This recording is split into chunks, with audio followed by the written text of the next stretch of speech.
السلام علیکم۔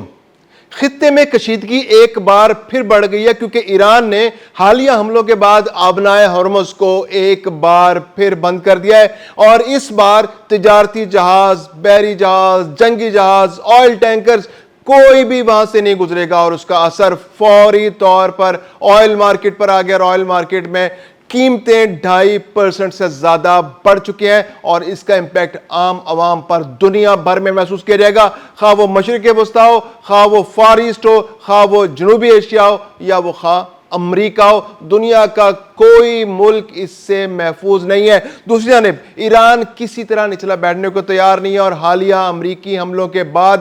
ایران نے امریکہ کی 18 سے زیادہ تنصیبات کو ٹھیک ٹھاک نقصان پہنچایا ہے۔ 2 دن سے مسلسل حملے جاری ہیں۔ امریکہ تو ایک دفعہ حملے کر کے غائب ہو گیا، اپاچی ہیلی کاپٹر تباہ ہوا تھا امریکہ کا، اس کے جواب میں امریکہ نے 200 مقامات پر ایران میں حملے کیے تھے، ریڈار سسٹم اڑا دیے تھے، جو ایئر ڈیفنس سسٹم تھے ان کو نقصان پہنچایا تھا، اور ان کی جو دفاعی تنصیبات تھیں ان کو نقصان پہنچایا تھا۔ لیکن اب اس کے جواب میں ایران نے ایک بار پھر بہت ٹارگیٹڈ، بہت لوڈڈ قسم کے حملے کیے ہیں، اور یہ حملے مسلسل 2 دن سے کویت میں ہو رہے ہیں، بحرین میں ہو رہے ہیں، اور اردن میں ہو رہے ہیں۔ اردن وہ علاقہ تھا جو خلیج کے اندر، جو خلیج سے تھوڑا سا دور تھا اور نسبتاً محفوظ تھا، اس جنگ کے اثرات سے محفوظ تھا۔ اسرائیل سے اس کا بارڈر ملتا ہے اور سعودی عرب سے اس کا بارڈر ملتا ہے، اور وہ ایران سے دور تھا، تو خلیج کے اندر اس کا براہ راست لنک نہیں تھا۔ لیکن اب چونکہ امریکی پریزنس وہاں پر ہے، اور اس کے علاوہ جب اسرائیل پر ایران حملہ کرتا ہے تو اردن کے ایک علاقے سے گزر کر میزائل جاتے ہیں، اور وہ میزائل اردن کے اندر ناکارہ بنا دیے جاتے ہیں۔ تو اب ایران نے ارادہ یہی کیا ہے کہ جو الارزق ایئر بیس ہے اردن کا، اس کو خاص طور پر نشانہ بنایا، اور جو بیلسٹک میزائلز ہیں مسلسل 2 دن سے اس کو ٹارگٹ کر رہے ہیں، اور الارزق کے اندر بہت زیادہ تباہی ہوئی ہے، بہت زیادہ نقصانات ہوئے الارزق کے اندر۔ اور اگرچہ اردن نے کلیم کیا ہے کہ اس نے بہت سارے میزائلوں کو فضا میں ناکارہ بنا دیا ہے، لیکن اس کے باوجود بھی بہت سارے میزائل الارزق ایئر بیس پر گرنے میں کامیاب ہو گئے ہیں، اور وہاں پر انہوں نے کافی نقصان پہنچائے، اور مسلسل یہ حملے جاری ہیں۔ ایسا نہیں کہ الازرق پر جو حملے ہوئے ہیں وہ رک گئے، الازرق پر مزید بھی حملے جاری ہیں، بیلسٹک میزائل جب موقع ایران کو مل رہا ہے وہاں پر ان کو نشانہ بنایا جا رہا ہے۔ اس کے علاوہ کویت کے جو علی سالم ایئر بیس ہے اس کو نشانہ بنایا گیا ہے، احمد الجابر ایئر بیس جو ہے کویت کا، اس کو نشانہ بنایا گیا، اور وہاں پر موجود جو امریکی تنصیبات ہیں، امریکہ کے جو دفاعی تنصیبات ہیں، ان کا جو اسلحہ گولہ بارود ہے، اور جو ان کے جو وہاں پر دفاعی سیٹ اپ ہے اس کو شدید نقصان پہنچایا گیا ہے۔ اس کے علاوہ بحرین کے اندر جو عیسیٰ ایئر بیس ہے، شیخ عیسیٰ ایئر بیس ہے، اس کو خصوصی طور پر ٹارگٹ کیا گیا کیونکہ وہاں پر امریکی پریزنس بہت زیادہ تھی، امریکی پریزنس کو ٹارگٹ کیا گیا، اور وہاں پر اس کے علاوہ جو 5th جنریشن، جو 5th فلیٹ ہے امریکہ کا، تو 5th فلیٹ جو ہے وہ بحرین کے اندر موجود ہے، جو سب سے بڑی جو بحری فورسز جو پریزنس امریکہ کی تھی وہ بحرین کے اندر تھی۔ تو جب کبھی بھی ایران پر امریکہ حملہ کرتا ہے تو اس کے جواب میں امریکہ کے 5th فلیٹ کو بحرین کے اندر ایران ٹارگٹ کرتا ہے، اور یہ ٹارگٹ کیا جا رہا ہے، اس کی وجہ سے بہت زیادہ نقصان ہوا ہے، اور یہ حملے گزشتہ روز بھی ہوئے تھے اور آج بھی حملے ہوئے ہیں۔ اب امریکہ نے جو ہے وہ اپنی اسٹریٹجی چینج کرتا دکھائی دے رہا ہے، کیونکہ امریکہ اب دباؤ بڑھانا چاہ رہا ہے، وہ چاہ رہا ہے کہ جو معاہدہ امریکہ اور ایران کے درمیان ہونا تھا اس میں اب امریکہ اپنی شرائط بڑھاتا چلا جا رہا ہے، اور ایران نے اگرچہ ابتدا میں بہت ساری شرائط مان لی تھی فوری طور پر، لیکن اب امریکہ کے مطالبات بڑھتے چلے جا رہے ہیں۔ اب جو ڈرافٹ امریکہ کی جانب سے دیا گیا تو امریکہ مطالبہ کر رہا ہے ایران سے کہ آپ فوری طور پر اس پر دستخط کریں۔ اب اس پر دباؤ بڑھانے کے لیے وہ کیا کر رہا ہے کہ وہ ساتھ میں کبھی اسرائیل سے کہتا ہے کہ آپ مزید حملے بڑھا دیں، کبھی وہ خود حملے کرتا ہے، جیسے گزشتہ روز 2 دن پہلے جو الکشم پر، سیرک پر اور باقی مقامات پر، بندر عباس پر جو حملے کیے گئے تھے، 200 مقامات پر 200 تنصیبات کو نقصان پہنچایا گیا تھا۔ تو اب امریکہ کی اسٹریٹجی یہ ہے کہ کسی طرح جلد از جلد دھوس دھاندلی سے دباؤ بڑھا کر یا حملے کر کے ایران کو معاہدے پر تیار کیا جائے۔ اب جو امریکی جو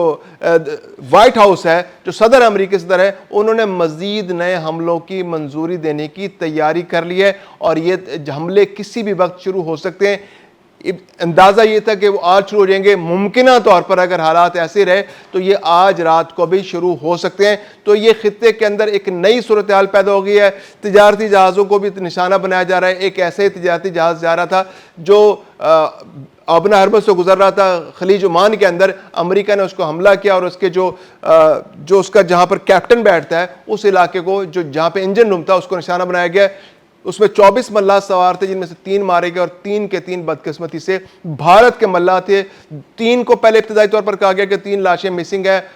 21 کو بچا لیا گیا ہے. پھر کہا گیا کہ 2 لوگوں کی لاشیں مل گئی ہیں، دونوں انڈینز ہیں اور 1 لاپتہ ہے. اور پھر بعد میں تینوں لاشیں مل گئیں. 3 انڈینز اس حملے میں مارے جا چکے ہیں اور جو جہاز رانی کے وزیر ہیں انڈیا کے، انہوں نے بھی کنفرم کر دیا ہے. اب یہ صورتحال انتہائی کشیدہ ہو گئی ہے. اقوام متحدہ کی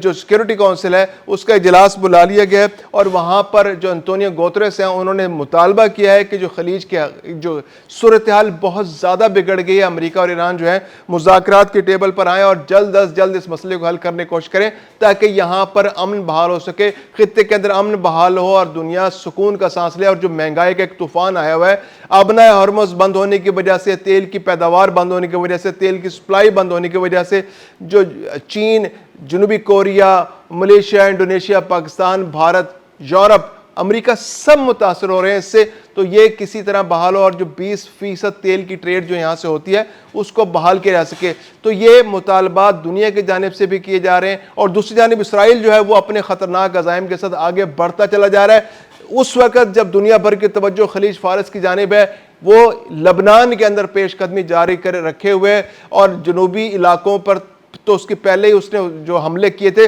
اب شمالی علاقوں کے اندر اس کی پیش قدمی بڑھتی چلی جا رہی ہے. فورسز ان کی موجود ہے، پہلے میزائل حملے، راکٹ حملے وہاں پر کیے جا رہے تھے، لیکن اب زمینی افواج جو ہیں لبنان کے اندر داخل ہوتی چلی جا رہی ہیں. اور یہ ایک لیوریج ہے کہ آنے والے دنوں میں جب کبھی مذاکرات ہوں گے، ایران اور امریکہ کے درمیان مذاکرات ہوں گے امن کے حوالے سے، کیونکہ ان مذاکرات کے اندر لبنان کی جو جنگ بندی ہے اس کو بھی شامل رکھا گیا ہے. تو کل کو اگر جنگ بندی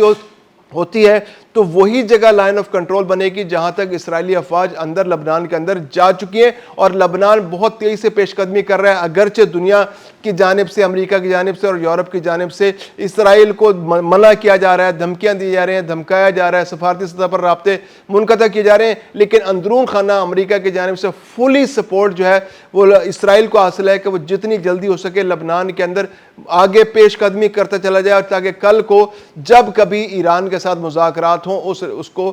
جو پیش قدمی ہے اس سے فائدہ اٹھایا جا سکے اور لبنان کا وہ علاقہ اسرائیل کے مستقل کنٹرول میں آ سکے. اسرائیل کی کوشش ہے کہ جو گریٹر اسرائیل کا نقشہ ہے جس کے اندر حجاز کے علاقہ بھی شامل ہے، اردن کے علاقہ بھی شامل ہے، شام کے علاقے، لبنان کے علاقے شامل ہے اور صحرائے سینا جو مصر کا علاقہ ہے وہ بھی شامل ہے. تو اسرائیل تو پیش قدمی کر رہا ہے مسلسل اس جانب اور امریکہ کی سپورٹ اس کو حاصل ہے. اس وقت جو خطے میں صورتحال ہے، امریکہ جو ہے مزید حملوں کی تیاری کر رہا ہے، اسرائیل مزید حملوں کی تیاری کر رہا ہے اور آنے والے دنوں میں یہ حملے ہو سکتے ہیں. دوسری جانب ایران ہر طرح کی جوابی کارروائی کے لیے تیار ہے. اس نے آبنائے ہرمز کو پھر سے بلاک کر دیا ہے، وہاں سے تیل کی آمد و رفت روک دی گئی ہے، پیش رفت روک دی گئی ہے. اب کسی قسم کی تجارت نہیں ہو پا رہی. اب اس کا آنے والے دنوں میں دباؤ دنیا کو نظر آئے گا.